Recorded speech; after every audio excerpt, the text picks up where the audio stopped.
This is Talk of the Town, a weekly program featuring community events happening in and around Northeast Michigan, with your host, Nancy Smitham, and get the latest from Alpena Community College with Dr. Don McMaster. And now, today's Talk of the Town. Good morning and welcome to Talk of the Town. I'm Nancy Smitham. My first two guests today are both here from Hereon Humane Society. I have Cindy Johnson and Allie Heiss. Good morning, ladies, and welcome. Hi. Good morning. So, Allie, you brought some cats. Tell me about those beautiful kittens you have with you. I did. This is little Corona. She's a beautiful little calico kitten. She's been with us for a few weeks now. Her litter came in. This is Miller. This is her brother. They're litter mates. They're about 7 weeks old, so they're both still up for adoption, too. They have not been adopted yet. They can go home in a couple weeks, I believe. Okay, so Cindy, if someone wanted to take those beautiful kittens home, what would they have to do? If they want to pre-adopt, they can come in and pre-adopt any of the kittens that aren't old enough to go home, and then they are their kittens. So when they're old enough to go home, then they can come and pick them up. So they just have to come and fill out an application, be approved, and pay the adoption fee. And that secures the kitten as theirs. Okay, and do you have more kittens, Allie? Oh yes, we have lots of kittens. Gosh, we have a little playroom that they all go into during the day, and it seems like it's just a frenzy of kittens. They're everywhere, but they're so playful and loving, and they've been there for quite some time, so they are deserving of good homes. So obviously, Cindy, we still need to get some education out there about spaying and neutering. Yes, we do. We have 3 pregnant cats that came in. Wow. So yes, it's an issue. If people could just spay and neuter their pets, this problem wouldn't be a problem. Yes. TNR is out there to help if you live in the country and have a feral cat or a stray cat. If you contact TNR, they're able to help you get those cats fixed, help cut down on the population, because a lot of the kittens that we get without mothers came from those cats. So then we're forced to find fosters. We're hand feeding just to help them survive. So it's a difficult situation. We wish that people would spay and neuter. How about dogs? Do you have any dogs now? We do. We have 3 dogs. We have Jackie. She's a black lab, about 5.5 years old. She's been with us for quite some time, so she really needs to go to a loving home. Okay. Her adoption is sponsored, so to the right family, she'll go with no fee to them. Also, Blair, our pit terrier mix, her adoption fee is also sponsored. So if we find the right fit for her, she's welcome to go home as well. And then we have Morgan, who is a boxer terrier. Okay. So we just come to the Humane Society, take a look at them, take them out for a walk and see if we like them, and check them out, and then adopt them and take them home. Yes. Yes. Okay, there's always wonderful things going on out there. What else do you have going on? Well, first I'd like to say that we changed our hours up a little bit. So now we're closed on Sunday. We only have staff there to do cleaning in morning and the afternoon and take care of the animals. Other than that, we're closed to the public. So we're open now Monday through Saturday. Staff comes in at 8:30, so if you absolutely need something, you can come in. But we open to the public at 11, 11 to 5:30, Monday through Saturday. Those sound like great hours. They are great. They will be great hours. And then we have an event coming up. PetSmart in Gaylord helps us adopt cats. We have an adoption event coming up in Gaylord on August 17th. And PetSmart sponsors the adoption fee. So any kittens or cats that we have over there on that day, the fee is sponsored. So if you're out and about and want to take a drive, come on over to Gaylord and see us, because we will be there. Oh, great. Yeah. And so nice to have it sponsored, because maybe someone can't afford the fee. Right. And the fee is what's important, because that's what keeps the shelter open, and it keeps all the checkups and all the medications and all the wonderful things the animals need when they come to you. Yes, it's really important, and it helps us to adopt cats. The more cats we can adopt, the more we can help. So exactly right. It's a cycle. And what date is that again, Cindy? August 17th. August 17th. Yes. And it's just a one-day event. Okay, so what else is going on? I would like to promote the meet and greet places. Meet and greets on Mondays. Okay. We drop off kittens around 10 o'clock on Monday, pick them up around 3 o'clock. We have Enjoy Salon is a meet and greet place, Suez Water, City Hall, Northern Collision, Leland Home Health Care, and John Knapp State Farm. So if you're out and about at any of those places, you can stop in and see what cat they have. And on that day, if you listen to WATZ, they will announce what cats are where. So if there's a cat that you've been wanting to see and can't make it out to the shelter, chances are you can come and see them in town on Monday. And I went on that route a couple of times, and it's amazing. The cats know the places and they know the people, and they're so comfortable they just stretch right out. And they do. And it's a really great way to socialize them and for people to see them in a setting other than in a cage or with, you know, and say, pick me, instead of him, pick me, pick me. It's a fantastic, fantastic program that we do. So good for the cats, good for the people. And you always need volunteers. We always need volunteers. So if you can give us a few hours, if anything, if you want to do laundry, office work, just come and socialize the animals. We need that. We need any kind of help we can get. It's a constant heap of work that we have to do out at the society. Yeah. And I say this every time, but I'll say it again. It's one of the cleanest places I've ever been. Thank you. We try really hard. It's so clean and neat, and it smells wonderful when you walk in the doors. We work really hard on that. Well, I mean, in the morning when you walk in, of course, you know, from the animals all night, there's, you know, always going to be a smell because we're an animal shelter, but we work really hard on trying to keep that to a minimum. So it's a pleasant place for the animals to be as well as the public to be. Okay. Yeah. And Allie, what kind of supplies do you need that people would be able to help you with? Oh, we have a list. We have a wish list actually. On that includes laundry detergent, the dryer sheets. We go through a lot of those. Litter pans, litter, just cat litter, cat food, dog food. Oh gosh, what else? Oh, I'm sorry. Wet cat food, wet dog food is always a need at the shelter. Baby wipes, wipes, you know, like the Clorox wipes. Clorox wipes, okay. Yes, always for quick pickups and cleaning. Those are gloves too, latex gloves. We go through a lot of those. Yeah, we do. And if somebody wanted to just come out and take one of those lovely dogs that you talked to us about for a little walk and play with them in the yard, it would be a very good thing to do. Yes, it would. Yes, it would. We would appreciate that. Okay. Anything else you want to add today, Cindy? Come and shop at Retails. It's our shop out at the shelter. It's an arm of our fundraising venture that helps to sustain the society. We have all kinds of new and upcycled items in there, so it's a really neat little place, and it helps to support the society. It is, yes, some unique gift items in there. Somebody could get a gift for someone that no one else will have. You got it. And one more time, give us your new hours, please. New hours are Monday through Saturday to the public, 11 to 5:30. Staff is there at 8:30, so if you absolutely need something, we can accommodate you. But we are closed on Sunday to the public. Perfect. Well, thank you both very much for being here, and thank you for taking such wonderful care of the animals in our community. Thank you. Thank you. I'll be right back with some information from Habitat for Humanity following these messages. Good morning. My last two guests are both for Habitat for Humanity. I have John Murphy and Joy Rocket. Good morning and welcome. Good morning. Hello. And Joy, you're the volunteer coordinator, but we're going to start with John. And John, you're retired. You did mention to me that you're retired, but you're busier than ever. Oh yeah, I've been retired. I think Habitat, I spend more hours than I probably care to document, but you know, some weeks it's 10 and some weeks it's 30. So it just depends on what's going on. And it says you're Resource Development Committee Chair. Yeah, well, I'm a board member and a chair. There's probably 8 or 9 different chairs within Habitat.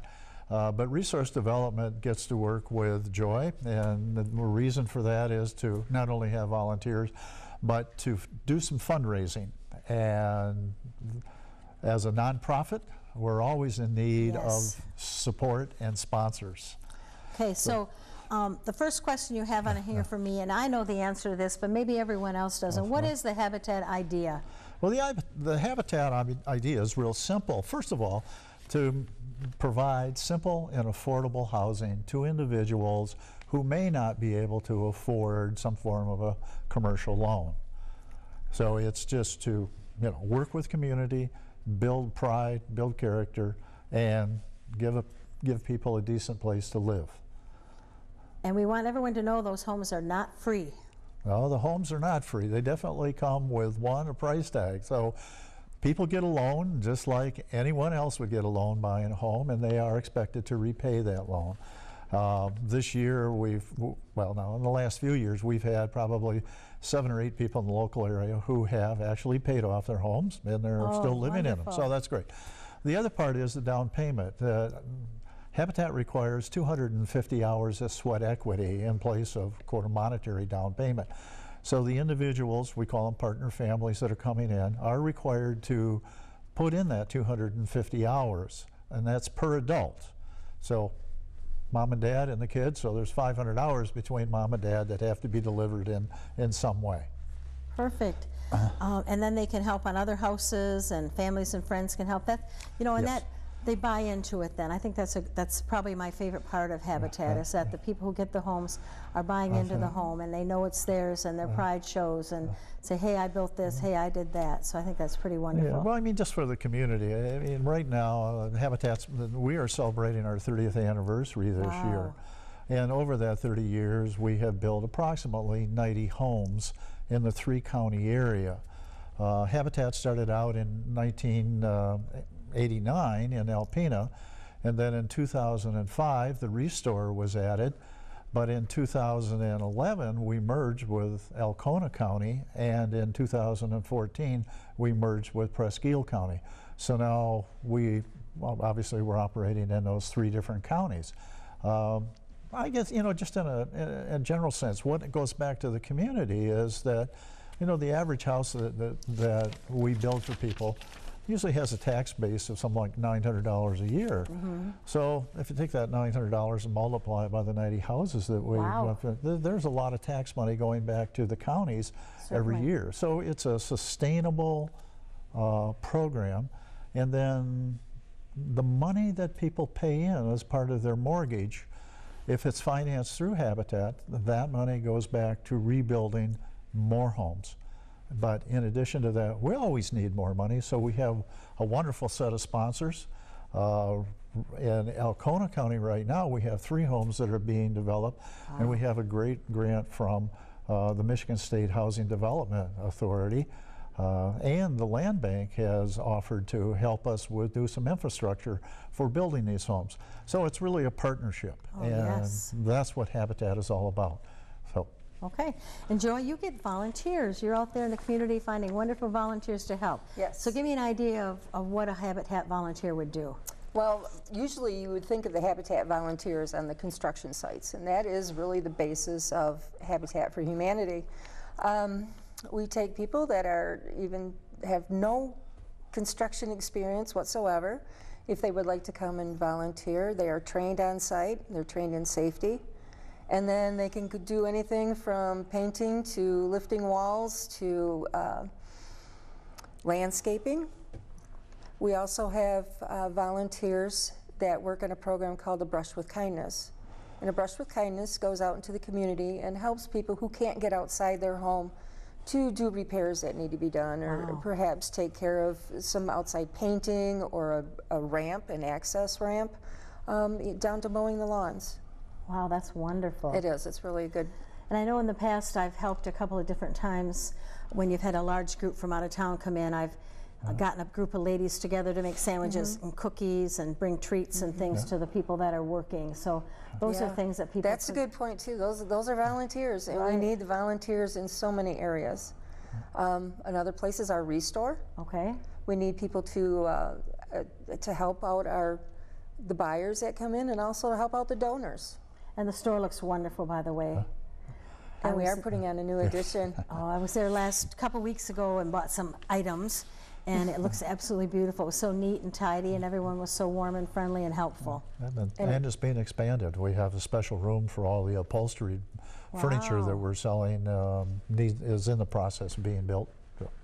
So it's always going. We've got really great community support. We want to thank everyone. And I tell people you have to go every day because it changes every day. It does. Every day is different.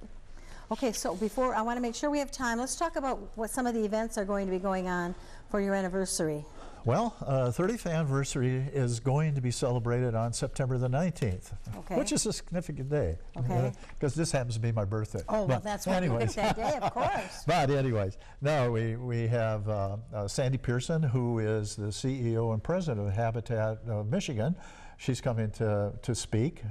We'll might have a few political individuals there from our local area. But the idea is to recognize those individuals who over the last 30 years have made a significant contribution to the development of habitat to make it successful. Perfect. Right? And then following that, we have our nail sale, which is a traditional sale. Just kind of a free will offering, if you will, for the nails, and you know, every little bit helps. Oh, and then the yes. last thing we started last year, so it's our second year, is Home is Where the Yard Is. And this is a fundraising auction that's held in Art in the Loft.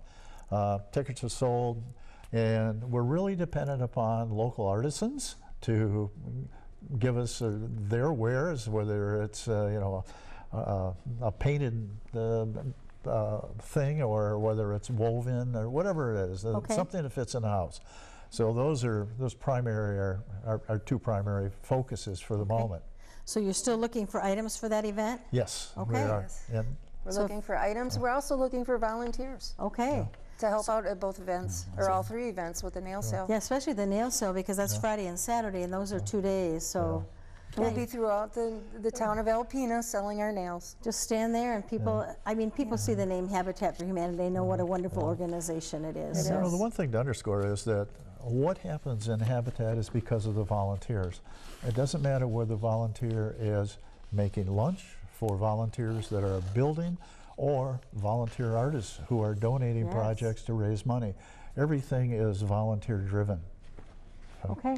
Unfortunately, we're out of time. I want to thank both of you very much for being here and for spreading the word, the good word about Habitat for Humanity. And thank you. Thank you. I appreciate it. Thank you. Please stay tuned for Dr. Don McMaster following these messages. Greetings, everyone, and welcome to Talk of the Town. I'm Dr. Don McMaster, president of Alpena Community College, and I'm pleased to have as our guest this morning Debbie Bayer, VP for Instruction at Alpena Community College, doing a great job, by the way, and hostess this week of a group called MODAC, which is a group of her peers. Tell us a little bit about MODAC, what it means, and why it's significant. Okay. Well, MODAC is the Michigan Occupational Deans Administrative Council. That's a mouthful, that's why it's called MODAC. We are the top executive level folks at all of the community colleges in Michigan that oversee occupational programs. So we are hosting the summer meeting here in Alpena with representatives of most of the 28 community colleges, plus a couple of universities. Northern Michigan University is here with us. And this group is tasked with really looking at what we can do in education to meet the needs of industry in our occupation. So everything from our manufacturing fields, automotive, our health sciences, and so we've been hosting the meeting here since Wednesday evening, and as you mentioned, we had a wonderful opportunity last night, thanks to the Marine Sanctuary, your coordination. Some of our staff put together a sunset cruise of Thunder Bay, which they're all still buzzing about this morning. So we did have a beautiful evening to show them what Alpena is all about. Oh, well put, and very comprehensive. Occupational programming at ACC. What programs would that be that people would recognize? Well, we've actually given a tour to this group of our World Center for Concrete Technology. So our concrete program obviously is one of our premiers, as well as our utility technology. They toured that area yesterday. Advancements that we've made in our manufacturing areas, such as machine tool. Yeah. Where, as you know, our guys are working on shredding plastics now, building their own equipment. Our welding area, which has grown. Nursing. Nursing, we're in a big project with our health sciences program right now. And expanding our nursing to our Oscoda campus, as well as our business programs. Anything that you can think of that is occupational that we're able to do in a 2-year format and get folks to work. And obviously, we've talked about this, our enrollment in those areas is growing. The jobs are there. The education is you know, going nothing but up. It's the technologies, the training. 2 of our faculty just got back from more faculty development in new techniques. So, very important piece of the puzzle at ACC and then statewide, where folks speak aptly about the skills gap and jobs that are very fine jobs that go unfilled, which restrains the economy of the state and what we can get done. ACC is very strong in occupational programs, in part thanks to your leadership and the faculty. Yes. Yeah, one of the things that the conference is focusing on for this meeting, we are discussing funding for equipment and things for short-term training, as well as our year-long certificates and 2-year programs, because we're finding there's a lot of job areas that we can, within a semester, get students enough skills to really get into a good job where they can be an apprentice or continue to come back and work towards additional skills and move up the ladder. Yes. So. Well, what do those folks who have come from community colleges around the state think of ACC after a day and a half? Pretty impressive. They like it. They like it. Yeah. We have a lot of folks here from downstate, from the larger cities, and when we can leave the meeting and be out on the bay within 5 minutes, it's pretty impressive. It was a wonderful evening last night on the boat. I mean, the weather was just perfect, and clear skies, and I think, and you're right, we do need to thank the Marine Sanctuary and Jeff Gray and his team. A shout out to Nick and Ryan and Perry. They were just fabulous with entertaining and explaining everything, and we had a large crowd. We had almost 80 people, so a combination, like I said, of our folks and our guests, and it was just fabulous. The night before, we were all downtown, showing them where our restaurants were, and Thunder Bay Winery, tasting room, that type of stuff. So they've had a really good time here. Yeah, I think there's a lot of value to the college and to the community when influential people from outside Alpena come to town, and they don't come often. They say, in my experience, wow, there's a lot here we didn't know. And well, I have to say, the coming in on the boat and the sun set over Alpena as we came back to town was absolutely lovely. It almost looked like we planned it that way, didn't it? So it was lovely. It was, and I heard somebody say, the best MODAC meeting ever, as they were leaving. Of course it was. They were in Alpena. There you go. So we have about a minute left, and we have fall semester upcoming. Enrollment's looking, at this point, good. Yep. And it's a very challenging environment statewide for enrollment, so I feel good about that. Anything that you want to share with potential students or their parents out there? There's still time for financial aid, so obviously that's an application process. Registration is opened.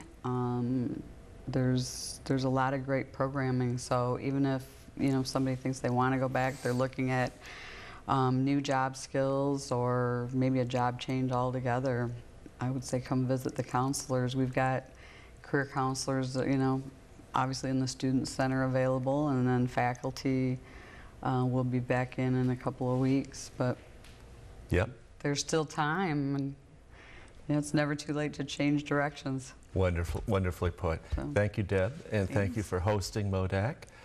Thank you, folks, for watching Talk of the Town. We'll see you again next week. This has been Talk of the Town with your host, Nancy Smitham and Dr. Don McMaster. For a list of community events taking place in Northeast Michigan, please visit our website at wbkb11.com and click on our community link. This has been a Thunder Bay Broadcasting Corporation production.